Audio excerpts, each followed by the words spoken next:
안녕하세요. 말씀 베이커리 506번째 시간 기도하심으로 시작하겠습니다. 거룩하신 주님 감사합니다. 주님의 말씀을 묵상합니다. 성령님께서 말씀에 조명이 되어 주시옵소서. 우리 주 예수 그리스도님의 이름으로 기도합니다. 아멘. 오늘 보실 말씀은 고린도전서 10장 1절에서 13절까지의 말씀입니다. 형제자매 여러분, 나는 여러분이 이 사실을 알기를 바랍니다. 우리 조상들은 모두 구름의 보호 아래 있었고 바다 가운데를 지나갔습니다. 자, 조상들 바로 출애굽 1세대를 말합니다. 애굽에서 빠져나왔던 사람들은 주님의 구름 기둥의 보호와 그리고 홍해 바다를 가르셔서 그들을 구원하시는 것을 경험했죠. 3절 보면요. 2절 보면요. 이렇게 그들은 모두 구름과 바닷속에서 세례를 받아 모세에게 속하게 되었습니다. 자, 그러면 이때부터 세례가 시작된 것이냐? 그것은 아닙니다. 여기서 말하는 세례에 대해서는 이렇게 물을 통해서 하나님께서 구원을 시작하신 것, 이것을 통해서 이것을로 볼 수 있겠고요. 세례의 시작은 이제 그 이후에 했던 것을 우리가 또 생각해 볼 수 있겠죠. 그래서 세례는 구원의 가장 중요한 과정인 것을 우리는 다시 한번 또 돌이켜 봐야겠습니다. 3절을 계속 보면요. 그들은 모두 똑같은 신령한 음식을 먹고 모두 똑같은 신령한 물을 마셨습니다. 그들은 자기들과 동행하는 신령한 바위에서 물을 마신 것입니다. 그 바위는 그리스도님이었습니다. 그러나 그들의 대다수를 하나님께서는 좋아하지 않으셨습니다. 그들은 광야에서 멸망하고 말았습니다. 이런 일들은 우리 조상들이 악을 좋아한 것과 같이 우리가 악을 좋아하는 사람이 되어서는 안 된다는 것을 우리에게 가르치는 본보기가 되었습니다. 자, 출애굽했던 사람들, 출애굽 1세대는 결국 가나안 땅에 들어가지 못합니다. 물론 그들이 구원받지 못했다는 것은 아닙니다. 그런데 그 광야에서 살아갔던 사람들, 출애굽 1세대 중에서 구원받지 못한 사람들이 있어요. 어떤 사람들일까요? 하나님께서 좋아하시지 않는 악을 행했다는 것입니다. 그래서 지금을 살아가는 우리들도 그런 악을 행함으로 구원에서 벗어나게 되는 그런 일이 없도록 하기 위한 본보기였다는 것이죠. 뭐 그런 본보기로 삼기 위해서 그들이 일부러 그렇게 하신 것이냐? 아닙니다. 그것을 보고 너희들이 악에 빠지지 말아야 한다, 죄에 빠지지 말아야 한다라고 가르치시기 위해서 성경에 기록해 두셨다는 것이죠. 7절을 계속 보면요. 그들 가운데 얼마는 우상을 숭배하였습니다. 성경에 기록하기를 백성들이 앉아서 먹고 마셨으며 일어서서 춤을 추었다 하였습니다. 출애굽기 32장 6절에 나오는 말씀입니다. 먹고 마시고 춤춘 게 뭐가 문제죠? 자, 바로 바알과 아세라를 섬기는 제사의식에 그들이 함께했다라는 것입니다. 자, 바알은 남자신이요. 아세라는 여자신입니다. 이들의 제사의식은 술에 취해서 집단 성관계를 가지는 것이었습니다.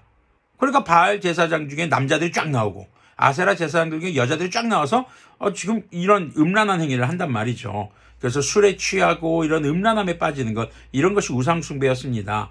자, 8절부터 계속 보면은요. 간음하지 맙시다. 그들 가운데 얼마가 간음을 하였고 하루에 23,000명이나 쓰러져 죽었습니다. 자, 그렇게 바알과 아세라를 섬기는 제사에 빠졌던 사람들이 간음하니까 하나님이요 전염병을 일으키셔갖고 사람들이 죽게 했어요. 그런 와중에도 간음하는 사람이 있었어요. 그때 비느하스라는 인물이 그 사람의 장막 안에 들어가서 창으로 간음하고 있는 남자와 여자를 꿰뚫어 죽여버리죠. 그제서야 하나님의 진노가 멈췄다라는 기록이 나옵니다. 자, 바로 그 이야기를 하는 것입니다. 간음하는 것을 하나님께서 얼마나 싫어하시는지를 알려주시는 것이다. 우상과 간음은 그리고 항상 함께 세트 플레이로 지금 가는 거였습니다. 자, 그리스도님을 시험하지 맙시다. 그들 가운데 얼마는 그리스도님을 시험하였고 뱀에게 물려 죽었습니다. 자, 불뱀과 그리고 놋뱀 사건을 이야기하는 것이죠. 자, 그래서 하나님을 시험했던 사람들, 한마디로 고기 먹겠다고 고기 달라고 떼썼던 사람들에게 하나님이 고기를 주면서 그들에게 불뱀을 풀어버려요. 물려서 죽어가고 있어요. 그리고 하나님 구원의 길을 열어주셨죠. 장대에 놋뱀을 달아서 세워라. 그것을 본 사람마다 나을 것이다. 근데 믿고 본 사람은 살았고, 에이 무슨 놋뱀 본다고 살아 했던 사람은 결국 죽고 말죠. 자, 지금 이런 장대에 매달린 놋뱀, 이게 이제 연세대학교 세브란스 보면은 병원 마크 있죠. 네.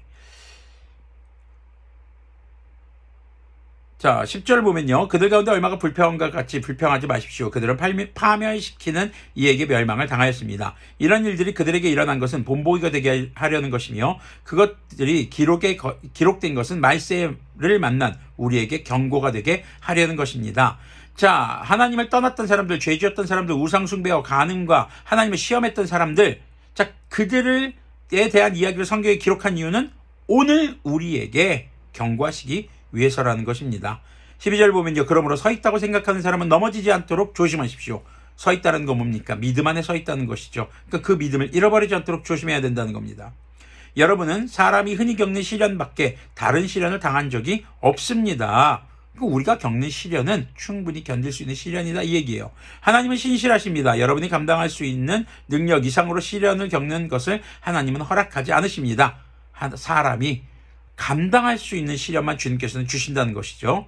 하나님께서는 시련과 함께 그것을 벗어날 길도 마련해 주셔서 여러분이 그 시련을 견디어낼 수 있게 해주십니다. 아니 그러면 시련을 왜 주시나요? 시련 주지 말고 차라리 벗어날 길도 안 주시면 우리가 편할 텐데 말이죠. 하지만 시련을 통해서 우리는 믿음이 깊어져 갑니다. 시련을 통해서 시련에서 벗어나는 그 주님의 은혜를 통해서 주님이 어떤 분이신지를 배워갑니다. 그래서 시련과 고난은 우리 인생에 있어서 우리의 믿음이 더욱더 깊어지고 마지막 때까지 우리의 믿음이 강해지도록 세워져가는, 쓰러지지 않도록 하는 주님의 양육이라는 것을 우리는 기억해야 하겠습니다. 자, 오늘 말씀은요, 그래서 주님을 핑계로 삼지 마십시오라는 제목입니다. 살면서 어려움이 있을 수 있습니다. 힘든 일이 있을 수 있습니다. 왜 하나님 나한테 이러시는 거죠?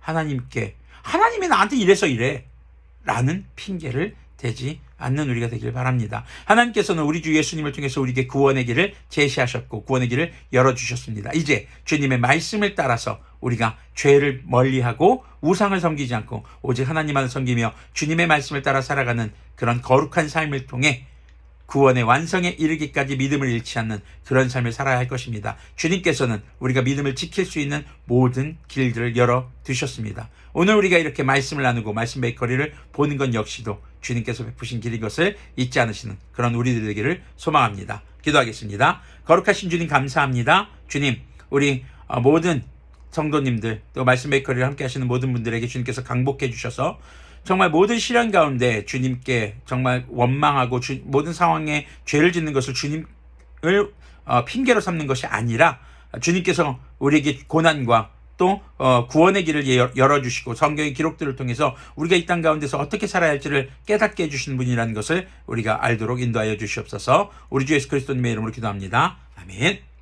네, 그리스도인들은 광야에서 우상 숭배로 인해 실패했던 그 사람들을 기억하면서 주 예수 그리스도님의 은혜로 시작된 구원이 완성될 때까지 죄로 인해 실패하지 않도록 깨어 있어야 할 것입니다.